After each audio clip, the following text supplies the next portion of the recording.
the pathogenesis of stone formation, usually I divided this into 6 categories. In the first category, stone can be formed when there is high concentration of stone-forming substances such as calcium, oxalate, and uric acid in urine. This can be due to either by increased excretion of these substances into urine or by dehydration. Stone can also be formed when there is a low concentration of inhibitors of stone formation in urine, such as citrate and magnesium. In normal condition, citrate and magnesium will bind to free calcium in the urine to form a soluble complexes. When there is a low concentration of citrate and magnesium, this free calcium can bind with oxalate and phosphate to form a calcium oxalate or calcium phosphate stone. Next is urinary infection. Urinary infection can also cause stone. This is more common in women. It is caused by a urea splitting or urease producing organism that split urea to ammonium.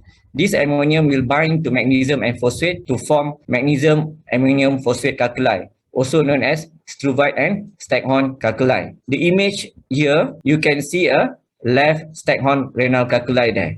And also you can see a double J stand where we put for this patient. Stone also can be caused by a foreign body. For example, if you have a neglected DJ stand, again in this picture you can see a double J stand here, okay? And also a stone that is formed at the distal end of a double J stand here.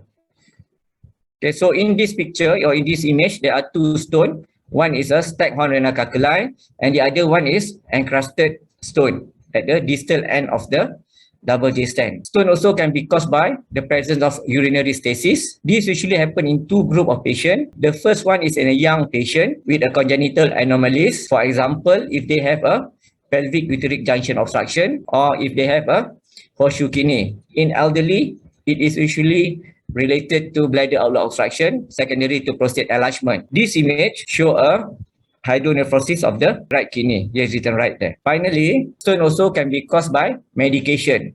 For example, when you take Gaviscon or magnesium trisilicate for the indigestion, or if patient is on Indinave medication for HIV. This is a HIV medication. Okay, now I would like to go for the case study number 1. If you can answer through the chat box here. Okay, a 40-year-old woman presented with a 2 days history of left loin to groin pain. He came and see you in your general practitioner, in your GP clinic, and you did this KUB X-ray. So what does this KUB X-ray show? It shows there is a radio opacity here at the left hemipelvis. This is what we call the left hemipelvis. It's a right hemipelvis.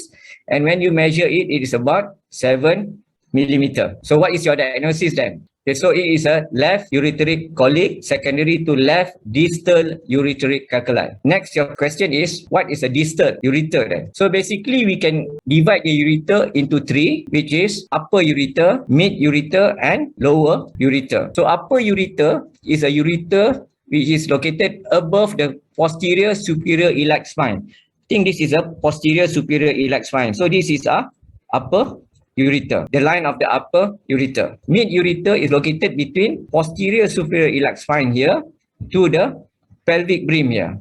So this is a mid ureter, whereas distal ureter is located below the pelvic brim. So this is the pelvic brim, so it is located below it. So these are distal ureter. Later we'll go through to show you the line of ureter. Alright, so how would you manage this patient? If patient came and see you in your GP clinic and you did the X-ray, you see this one, how would you manage this patient?